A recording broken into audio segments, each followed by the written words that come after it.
Hello everyone, कैसे हो आप सब। आई होप आप सब बिल्कुल अच्छे होंगे। हम सब भी बिल्कुल ठीक हैं। मैं सुषमा कुहाड़ एसके ब्लॉग्स में आप सभी का बहुत बहुत स्वागत है। तो फ्रेंड्स, सबसे पहले आप सभी को मेरी राम राम। और बताइए आप सब कैसे हो। उम्मीद तो यही करती हूँ कि आप सब बिल्कुल अच्छे होंगे, बहुत खुश होंगे, मस्त होंगे और तंदुरुस्त होंगे। और अभी मैंने तो एक नीटिंग की वीडियो बना के तैयार की है, अपलोड अभी नहीं किया है। कल सुबह उसे मैं नीटिंग लेसन चैनल पर अपलोड करूंगी। तो ये देखिए, ये सुंदर सा डिजाइन मैंने बनाया है, इसकी वीडियो तैयार हो गई है। और ये डिजाइन देखने में जितना मुश्किल लग रहा है उतना ही ये बनाने में आसान है। आज मैंने इसको डबल कलर में बनाया है। नेक्स्ट टाइम मैं इसे मल्टी कलर में बनाऊंगी, ताकि जिनके पास जो बिल्कुल ही थोड़े थोड़े से कलर्स बच जाते हैं उनके, उससे बेबी स्वेटर अच्छे से बन सके। क्योंकि ये डिजाइन मल्टी कलर में भी बहुत ही प्यारा लगेगा। तो नेक्स्ट टाइम इसकी वीडियो मैं मल्टी कलर में तैयार करूंगी। और आज भी मैंने आप सबके साथ अपना कोई काम शेयर नहीं किया है, क्योंकि एक बहन के कई बार कमेंट्स आ चुके हैं कि आप देवरानी जेठानी के रिश्ते पर एक वीडियो बना दीजिए। आप अपनी जेठानी के साथ कितने प्यार से रहती हो, इतना सब कुछ होने के बाद कैसे मैनेज कर लेती हो, मेरे से तो नहीं रहा जाता है। मैं तो अपनी जेठानी की शक्ल देखना भी पसंद नहीं करती हूँ, उनका दर्शन भी होता है तो बहुत दुख होता है। देखिए बहन, होता है दुख, सबको होता है, ऐसी कोई बात नहीं होती है कि दुख ना हो। कई बार जिंदगी ऐसे मोड़ पर हमें लाकर खड़ा कर देती है कि समझ में नहीं आता है कि क्या करें और क्या ना करें। लेकिन फिर भी आप सबसे एक बात कहना चाहूँगी कि रिश्तों में कितनी भी तू मैं क्यों ना हो जाए, रिश्तों को समझने की कोशिश करनी चाहिए। क्योंकि कई बार हालात ऐसे पैदा हो जाते हैं जिससे घर में तू मैं होती है। लेकिन अगर समय बीत गया तो बीते समय के साथ साथ बीती बातों को भुला के जीवन में आगे बढ़ जाना चाहिए। और मेरे हिसाब से ऐसा कोई भी घर नहीं है जहाँ पर देवरानी जेठानी की खटपट ना हुई हो और ना होती हो। हर घर में होती है। दो बर्तन होते हैं तो आवाज़ें भी आती हैं। तो इसका मतलब ये तो नहीं है कि बर्तनों से आवाज़ें आ रही हैं तो हम रसोई में काम करना छोड़ दें या बर्तनों को सेट करना छोड़ दें। सारे काम करते हैं। उसी तरह से हमारे रिश्तों में अगर खटपट होती है, तू मैं होती है, तो इसका मतलब ये नहीं होता है कि हम अपने परिवार से दूर हो जाएं या उनसे बात ही ना करें। इससे हमारे बच्चों पे जो असर पड़ता है ना, वो गलत पड़ता है। इससे हमारे बच्चों में अच्छे संस्कार नहीं जाते हैं। इसलिए अपने रिश्तों को दिमाग से नहीं मेरी बहन, दिल से निभाइए। और जहाँ तक मेरी बात है, वैसे तो मैंने जो बातें थी उनको पीछे छोड़ के आगे बढ़ने की बहुत ज़्यादा कोशिश कर रखी है, ऐसी बात नहीं है। और ज़्यादातर आप सबने मुझे मेरी बड़ी जेठानी के साथ ही देखा होगा, उनके साथ ही हंसते घुलते मिलते देखा होगा। बीच वाली जेठानी के साथ आप लोगों ने मुझे वीडियो में सिर्फ 2 बार देखा होगा। लेकिन ये है, देखिए, मैं और मेरी बड़ी जेठानी एक ही घर में कई सालों तक रहे हैं। एक ही घर में हम दोनों की भैंसें वगैरह बनती थी। कई बार एक ही चूल्हे पर हमारा खाना बनता था। मैंने बनाया तो बाद में वो बनाएगी, उसने पहले बनाना शुरू कर दिया तो मैं वेट करती थी, मैं बाद में बनाऊंगी। तो मैनेज भी हम हद से ज़्यादा करते थे। और उस टाइम पे अगर जैसे आस पड़ोस को छोड़ के कहीं दूर से कोई लेडीज़ गांव से भी आ जाती थी तो हमें देखकर कोई ये कहता भी नहीं था कि तुम अलग रहते हो, क्योंकि एक जॉइंट फैमिली की तरह ही रहते थे। लेकिन खटपट हम सभी के घरों में होती है, हमारे घर में भी होती थी। लेकिन अब देखिए, सन 1998 में शादी हुई थी, सन 2006 में हम पानीपत चले गए थे। तो 6 के बाद अब हम 2020 में यहाँ सोनीपत वापस आए हैं। तो जो बातें हुई थी ना, बहुत साल पहले हुई थी, उनको मैंने भुला दिया है, दिलो दिमाग से उनको निकाल दिया है। रिश्तों में आगे बढ़ने की कोशिश कर रही हूँ और करती रहूँगी। क्योंकि मेरा जो मानना है ना, वो ये है कि एक औरत को अपने परिवार को हमेशा जोड़ने की कोशिश करनी चाहिए, तोड़ने की कभी भी नहीं करनी चाहिए। और एक बात और बता देती हूँ, परिवार कब टूटते हैं। देखिए, देवरानी जेठानी, चाहे वो सगी बहनें ही क्यों ना हो, देवरानी जेठानी के रिश्ते में, चाहे वो किसी एक गांव से या दूसरे गांव से संबंध रखती हो, तो इनमें तू मैं होना एक आम बात होती है, जरूर हो जाती है, किसी ना किसी बात को लेके हो जाएगी। उन बातों को अपने तक सीमित रखिएगा। उन बातों का असर ना तो अपने बच्चों पर होने दीजिएगा, ना ही जो देवर जेठ के बच्चे हैं उन पर होने दीजिएगा। अपनी जो आपस की लड़ाई है उसे ना तो जेंट्स लोगों के बीच लेकर जाइए और ना ही अपने बच्चों के ऊपर लेकर जाइए। कई बार मैंने देखा है, आस पड़ोस में भी देखा है, बहुत जगह मैंने ऐसा देखा है, अगर देवरानी जेठानी की लड़ाई हो जाती है तो उसमें बच्चों को घसीट लेते हैं, अपने हस्बैंड को घसीट लेती हैं औरतें। इससे परिवार बिखर जाता है। तो एक औरत को हमेशा कोशिश करनी चाहिए कि परिवार को बिखरने ना दे, परिवार को बांधने की कोशिश की। क्योंकि देखिए जो हमारी झाड़ू होती है, देखिए झाड़ू को लक्ष्मी का प्रतीक बताते हैं। हमारे धर्म शास्त्र जो भी हैं वो कहते हैं कि झाड़ू जो है वो लक्ष्मी को अत्यधिक प्रिय है, क्योंकि झाड़ू साफ सफाई करने का काम करती है। लेकिन झाड़ू तभी तक साफ सफाई का काम करती है जब तक उसको बांध के रखते हैं।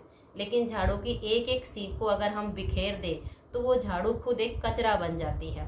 उसी तरह से हमारे रिश्ते होते हैं, चाहे वो सास बहू का हो, देवरानी जेठानी का हो, सास बहू के साथ साथ वो ननद भाभी का हो, किसी का भी रिश्ता चाहे क्यों ना हो, जब हम उस रिश्ते को बांधने की कोशिश करेंगे तभी वो प्यारा बनेगा। अगर उसको हम बिखेरने की कोशिश करेंगे, यानी जैसे मान लिया मेरी ही लड़ाई मेरी जेठानी से हो गई और मैं उस लड़ाई को लेके हस्बैंड के कान भरूं, मेरे बच्चे अपनी ताई के पास खेलने के लिए जाएं तो उसको मैं जाने ना दूं, उनको बोलूं कि खबरदार अगर वहां पर गया तो तेरी पिटाई कर दूंगी, तो ऐसे में बच्चों के माइंड में गलत संदेश जाता है।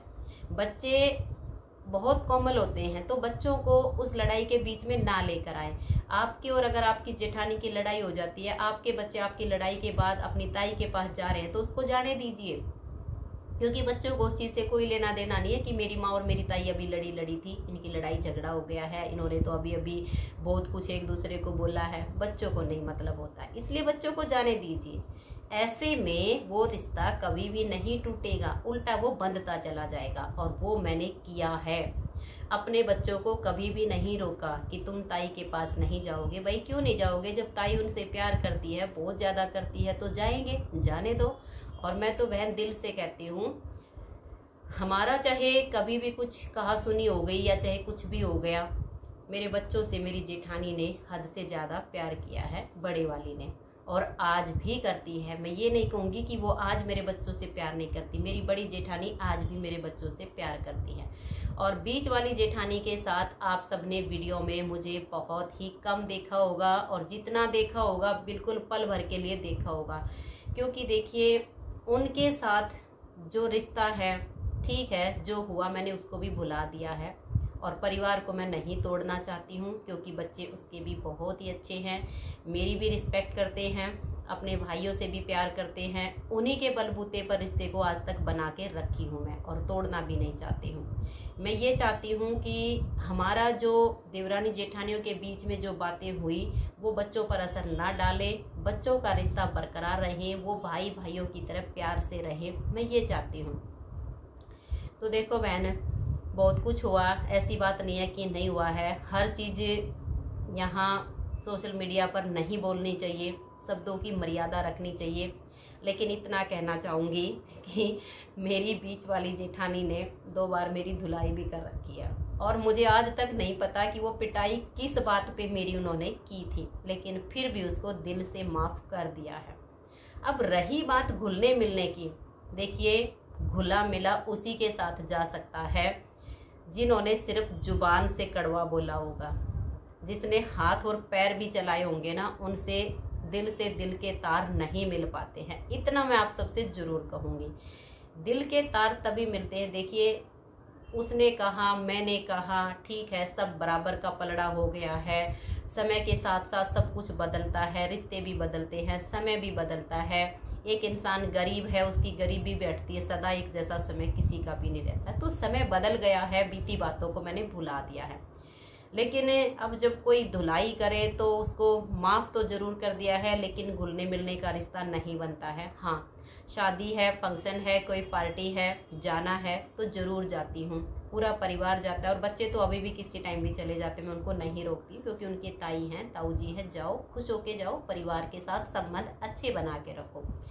रही बात मेरी, अब बेटे की शादी की थी उसने, मैं गई थी, शादी से एक दिन पहले गई, शादी अच्छे से अटेंड की, सब काम करवाया और उसके बाद अपने घर आ गई।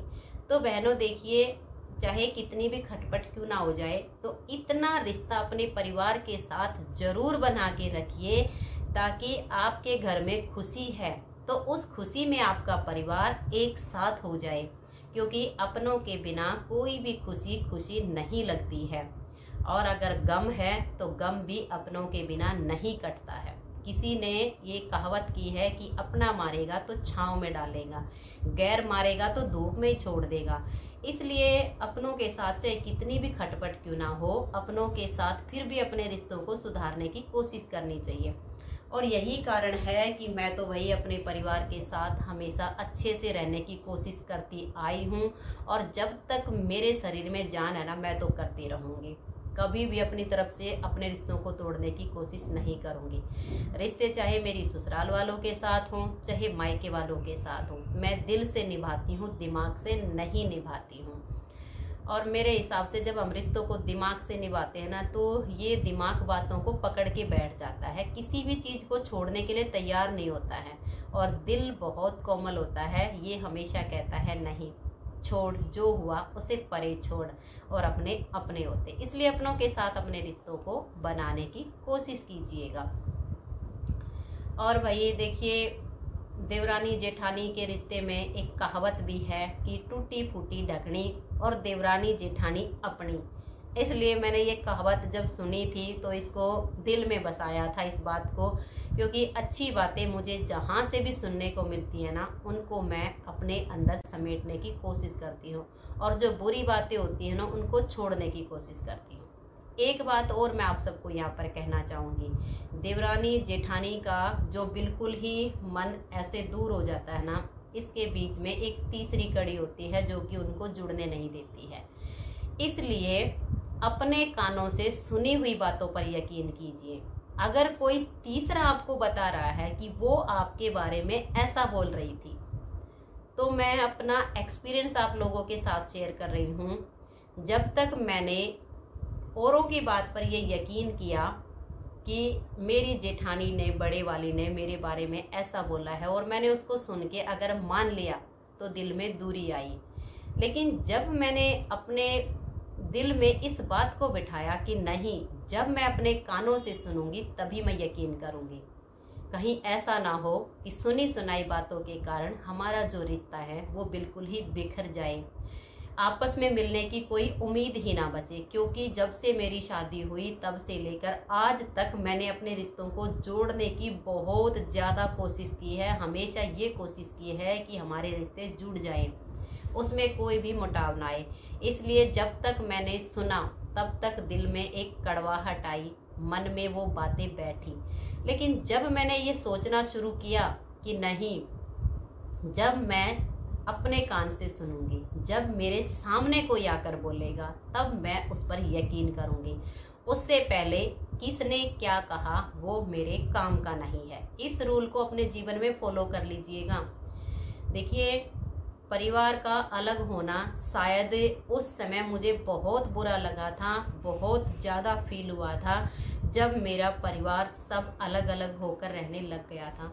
एक तो मेरी उम्र कम थी, 18 साल की उम्र थी, और 18 साल की उम्र में लड़का हो चाहे लड़की हो, उसको इतनी समझ नहीं होती है रिश्तों की कि रिश्तों को जोड़ना कैसे है, निभाना कैसे है, इतनी समझ उसमें नहीं होती है। समझ तो समय के साथ साथ बढ़ती है। बहुत बुरा लगा था उस वक्त तो, लेकिन आज मैं आप सबको दिल से बताती हूँ, बीच वाली जेठानी का तो मैं कुछ नहीं कहूँगी, बड़े वाली है, उसके साथ मेरा संबंध परमात्मा से प्रार्थना करती हूँ जैसा आज जुड़ा हुआ है ऐसा सदा जुड़ा रहे, जब तक शरीर में जान है ऐसा ही जुड़ा रहे। जो बातें थी हम सब ने उन सब को इग्नोर करके अपने रिश्ते को अच्छा बनाने की कोशिश की है, और बन भी गया है। तो बहनों देखिए, सुनी सुनाई बातों पर यकीन मत कीजिएगा। ये कुछ बातें ऐसी होती हैं, मान लिया उसने कह दी, कभी कभी ऐसा होता है मन में कोई गुबार उठता है, कोई तकलीफ होती है, किसी के साथ उसको साझा कर लिया, लेकिन जिसके साथ साझा किया है ना वही आदमी अगर आकर के मुझे वो बात बता दे तो वो अपना हमदर्द नहीं हो सकता है। उसको अपना हमदर्द मानने की गलती कभी भी मत करना, क्योंकि आप उसके आगे जो बोलोगे वही बातें वो उसको भी बोलेगा जा करके, जिसकी बातें आपको बता दी उसने आके। यकीन कीजिए, जब वो उसकी बातों को नहीं पचा पाई तो आपकी बातों को कैसे पचा पाएगी। इसलिए ना कहिए ना सुनिए, आपका रिश्ता अच्छा बन जाएगा। तो उस वक्त जब मेरे जेठ जेठानी अलग हुए थे बड़े वाले, तो मुझे बहुत बुरा लगा था, क्योंकि उस टाइम पे घर के हालात अच्छे नहीं थे। लेकिन आज मैं उन चीज़ों को बिल्कुल भी गलत नहीं मानती हूँ। शायद मैं अपनी जेठानी की जगह पर होती तो मैं भी अलग हो जाती, क्योंकि बहन देखिए, मेरी शादी से लगभग 11-12 साल पहले उसकी शादी हुई थी। तो 11-12 साल तक सबसे पहली बात तो ये होती है कि सास ससुर देवर इन सब के साथ रहते रहते बहू है ना उब जाती है। दूसरा, एक तनख्वाह में अपने बच्चों का गुजारा करें या देवर के बच्चों का गुजारा करें, कैसे करें, कैसे मैनेज करें। और अगर औरत ये ना संभल पाए कि अगर 2 पैसे नहीं बचे तो कल को तेरे बच्चे बड़े भी होंगे, उनकी शादी भी करनी होगी, तो वो नहीं हो पाता। इसलिए उनका निर्णय बिल्कुल उचित था। वो अलग हुई, बहुत अच्छा निर्णय था, होना ही चाहिए था उसको। लेकिन एक तो होता है आपस में बैठ के बातचीत करके अलग अलग हो जाएं, लेकिन एक होता है मतलब थोड़े से हालात खराब हो और उन्हीं में अलग हो जाए। कोई बात नहीं, वजह चाहे कोई भी रही हो, लेकिन उन्होंने जो किया था उस टाइम पे बहुत अच्छा निर्णय लिया था। शायद उनकी जगह मैं होती तो मैं भी यही करती, मैं भी अलग होने की कोशिश करती। अलग होने के बाद रिश्तों को और ज़्यादा नहीं बिगाड़ना चाहिए। अलग होने के बाद भी देवरानी जेठानी खुश रह सकती हैं, क्योंकि देखिए, परिवार मेरा अलग हो गया, उसका अलग हो गया, फिर तो कोई लेना देना ही नहीं बचता है। उसका घर अलग, मेरा घर अलग, उसका खेत अलग, मेरा खेत अलग, उसने अपना कमा के खाना, मैंने अपना कमा के खाना। अगर सब अलग अलग होने के बाद भी अगर लड़ाई झगड़ा जारी रहता है तो ये बुरी बात होती है। और अगर मान लिया अलग होने के बाद कुछ समय तक बिना बोले भी रहते हैं, अनबोल भी रहते हैं, तो मेरे हिसाब से समय के साथ साथ सारे घाव भर जाते हैं। और जैसे ही घाव भरते हैं, परिवार को जोड़ने की कोशिश करनी चाहिए। परिवार के बिना ना खुशी है और ना ही कोई गम कटता है। इसलिए अपने परिवार को जोड़ने की एक कोशिश अपनी तरफ से ज़रूर कीजिए। और फ्रेंड्स, मैं तो ज़रूर करती हूँ। देखिए, मेरी बड़ी जेठानी है, मेरी वीडियो वो भी देखती है, ऐसी बात नहीं कि नहीं देखती है। बीच वाली है, कभी कभी वो भी देखती है, लेकिन दिल से बताती हूँ, बड़ी वाली के लिए मेरे दिल में हद से ज़्यादा रिस्पेक्ट पहले भी थी, आज भी है। उसकी रिस्पेक्ट ना तो मैंने अपने अंदर से कभी भी ख़त्म होने दी है और ना ही ख़त्म होने दूंगी। रिस्पेक्ट मैं बीच वाली की भी करती हूँ, ये नहीं है कि मैं उसकी रिस्पेक्ट नहीं करती हूँ, लेकिन वो रिश्ता मैं उसके साथ नहीं बना पाई और ना ही बना पाऊंगी शायद जो बड़ी वाली के साथ मेरा है। भाई, अपना अपना सबका मन होता है। तो कोशिश कीजिएगा कि ज़्यादा ना कर सको तो इतना अपना रिश्ता ज़रूर जोड़ने की कोशिश करना मेरी बहन, कि आपके बच्चों की, जेठ के बच्चों की शादियां हों तो आप सब घुल मिलकर एक अच्छे से परिवार के साथ मिलके और अच्छे परिवार के साथ अपने उस फंक्शन को अच्छे से एंजॉय कर सको। क्योंकि किसी भी शादी समारोह की खुशी दोगुनी तभी होती है जब उसमें अपना पूरा परिवार शामिल होता है। अगर घर का एक सदस्य भी नहीं आता है तो भले ही जुबान से ना बोले, लेकिन दिल में एक टसक रहती है कि वो नहीं आया। इसलिए अपनों का साथ होना बहुत ज़रूरी है, हद से ज़्यादा ज़रूरी है। जब मैं मार पिटाई तक को भुला सकती हूँ तो मेरे हिसाब से बातों को भुलाना बेहद आसान होता है। इसलिए उन चीज़ों को भुला दीजिए। अपनी जेठानी, देवरानी जो भी है, उनके साथ अपने रिश्ते कायम करने की कोशिश कीजिए। अगर आपकी देवरानी है तो आप उसे प्यार कीजिएगा, प्यार से बोलिएगा कि बहन ठीक है। बस इतना सा लफ्ज़ बोल देना, कभी भी रास्ते में मिले या कहीं भी मिल जाए तो इतना बोल देना कि बहन सब ठीक है, खुश हो। अगर बड़ी है तो सामने से उसको नमस्ते कर देना कि नमस्ते बहन, कैसी हो। यकीन मानिए बिगड़ा हुआ रिश्ता आपका सुधर जाएगा। समय लगेगा, ऐसी बात नहीं है कि बिगड़े हुए रिश्ते एक दिन में सुधर जाते हैं, नहीं, उनमें थोड़ा सा टाइम लगता है, रिश्तों को संभालने में समय लगेगा। लेकिन मैं आपको यकीन दिलाती हूँ, कितने भी बिगड़े हुए रिश्ते क्यों ना हो, वो सुधर जाएंगे, उनमें सुधार आ जाएगा। ज़्यादा नहीं तो आपका बोलचाल जरूर हो जाएगा। और यकीन मानिए अगर आप अपनी जेठानी देवरानी के साथ अपनी बोलचाल बनाओगे ना, तो मन आपका भी बहुत ज़्यादा खुश होगा, जैसे कि मेरा होता है। और भाई मैं तो जब अपने परिवार के बीच में होती हूँ ना, बता नहीं सकती मैं कितनी खुश होती हूँ। मैं पानीपत रही 14 साल पूरे हो गए थे, 15वां साल लग गया था, यानी 14 साल 4 महीने में पानीपत रही अपने परिवार से दूर। मुझे अपने परिवार की बहुत याद आती थी, मैं साथ रहना चाहती थी अपने परिवार के, भले ही मतलब थोड़ी दूरी पर हमारे घर रहे, लेकिन मैं चाहती थी कि आपस में मिलते जुलते रहें। हमारे जो बच्चे हैं वो अपने भाइयों के साथ मिले बैठे, उनको समझे, ये उनको समझे, ताकि परिवार जो है एकजुट बना रहे। ये कोशिश मैंने सदा की है। रहने को मैं पानीपत में ही रह सकती थी, वहाँ पे हमारा अच्छा खासा काम चला हुआ था। ये काम जो हम यहाँ पर कर रहे हैं वहाँ पर भी कर सकते थे, जैसा फ्लैट यहाँ पर लिया है वहाँ पर भी मैं मॉडल टाउन में ले सकती थी। लेकिन मेरी कोशिश ये थी कि मैं सोनीपत जाऊँ, अपने परिवार के नज़दीक जाऊँ, मेरे बच्चे अपने दोनों ताऊ के बच्चों के साथ घुले मिले, उनसे बात करें, अपने रिश्तों को समझने की कोशिश करें, ताकि हमारा परिवार एकजुट रहे। तो बहन आप भी अपने परिवार को जोड़ने की कोशिश कीजिएगा, जुड़ जाएंगे आपके सारे रिश्ते टूटे हुए। क्योंकि देखिए बिखरे हुए मोती उनको सुई पिरो सकती है, और बिखरे हुए परिवार को औरत जोड़ सकती है। इसलिए परिवार में रहिए, खुश रहिए, टूटे हुए परिवार को जोड़ने की कोशिश कीजिए। तो यही वजह है भाई कि मैं तो अपनी जेठानियों के साथ खुश रहती हूँ। बीती बातें सब छोड़ दी हैं। ऐसी बात नहीं होती है कि जो हद से ज़्यादा बुरी बातें वो कभी याद नहीं आती हैं, लेकिन हरदम याद नहीं आती हैं। कभी कभी समय ऐसा होता है, क्योंकि वो कहते हैं ना कि समय बड़े बड़े जख्म भर देता है और समय बड़े बड़े घाव याद दिला देता है। इसलिए वो कोई समय होता है जब बातें याद आ जाती, लेकिन उसको ज़्यादा लंबे समय तक दिमाग में नहीं बिठाती हूँ। थोड़ी देर के लिए वो दिमाग में आ भी जाते हैं तो उसको आउट करने की कोशिश करती हूँ, क्योंकि अगर वो दिमाग में रहेंगे तो मैं अपसेट हो जाऊँगी, कोई भी काम अच्छे से नहीं कर पाऊँगी। इसलिए उनको ज़्यादा देर तक दिमाग में नहीं रखना है। तो बहन वीडियो पसंद आई हो तो प्लीज़ वीडियो को लाइक शेयर ज़रूर कर दीजिएगा। मिलते हैं एक अच्छी सी वीडियो के साथ, तब तक के लिए आप सभी को मेरा प्यार भरा नमस्कार। राधा स्वामी, राधे राधे, जय श्री राधे, बाय बाय।